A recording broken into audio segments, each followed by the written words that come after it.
Maayong adlaw mga igsoon.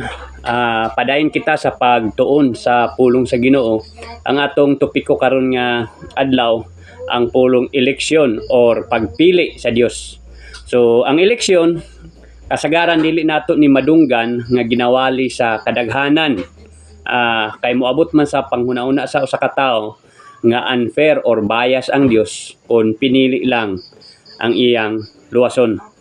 Tinuod ba gayud nga pinili ra sa Dios ang iyang luwason or ang mga pinili ra mo'y maluwas ug ang uban padulong sa impyerno? Mao na usa sa mga pangutana nga mag-abot sa ato ang panghuna-una. Busa ikaw nga nagtan-aw karon tapos sa kining maong video para nga imong masabtan or mabalan sa balaang kasulatan ug ayaw pag-react dito tanawa ang imong Biblia kung unsa ka tinuod ang ato ang ginasulti.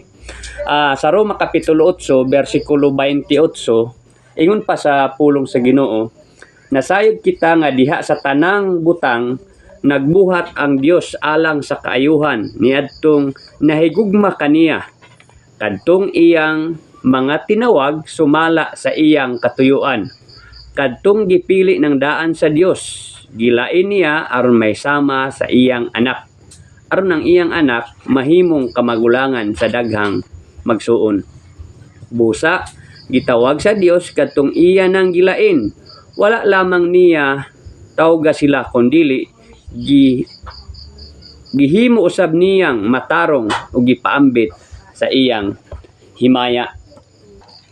Ang pagtawag diri or ang tinawag nga pulong kanunay ni gapasabot sa tawag sa Dios sa iyang pinili nga magdala ngadto sa kaluwasan or dalon ngadto sa kaluwasan. So sa verse 29, gipili ng daan sa Dios. So gapasabot ni nga nagpili ng daan ang Dios sa iyang higugmaon o mag-establisar og intimate relationship sa iyang pinili, no?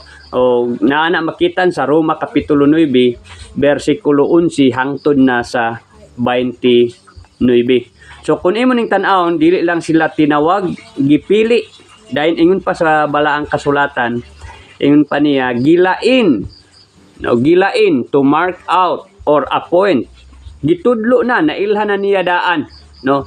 Katong gipili ng daan sa Dios, iyang gilain aron maiya og may sama sa iyang anak. Mo nang ingon sa verse 29, aron may sama sa iyang anak, aron ang iyang anak mahimong kamagulangan sa daghang magsuon.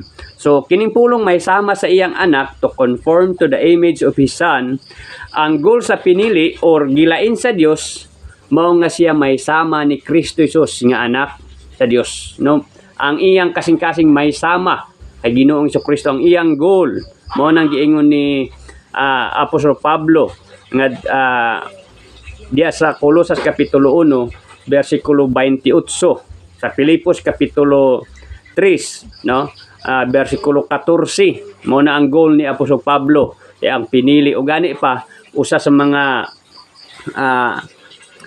kaluwasan, usa sa may baluan nato sa kaluwasan ni Apostol Pablo, ang nagwali sa iyaha mao si Ginoong Kristo, no? Nagpakita siya dito sa Road of Damascus ngadto kay Paul. Og ingon pa sa balaang kasulatan nga gipili siya, ang iyang kaluwasan is by pagpili sa Ginoo. Atong tan-awon sa Buhat Kapitulo 9, atong liyon gamay, ingon pa niya, Buhat 9 versikulo 15, ingon pa niya, ang Ginoo maingon kaniya, adtua siya kay gipili ko siya aron mag-alagad kanako sa pagpaila sa akong ngalan ngadto sa mga dili Hudiyo ug sa mga hari, ingon man sa katawhan sa Israel. So kining kaluwasan ni Apostol Pablo pinaagi sa pagpili ni Ginoong Kristo. So makita nato diri nga ang pagpasabot ni Apostol Pablo sa kaluwasan is pinaagi sa pagpili sa Dios. Iyang gitawag, iyang gipili, iyang gilain aron may sama sa iyang anak, no?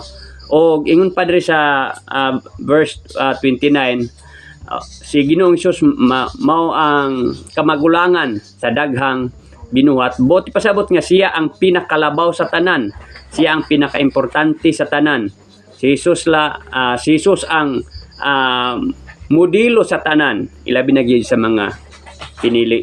So mao ni ang baga introduction nato sa ato ang pagtuon bahin sa pagpili sa Dios bahin sa kaluwasan. So naa pa lang ta sa Roma kapitulo 8 bersikulo 28 hangtod sa 30. Ug kun ato ning tan-awon pag-ayo kining Roma kapitulo 8 bersikulo 28, makita nato diri nga tanan kini trabaho sa Dios ug walay trabaho sa tao, no?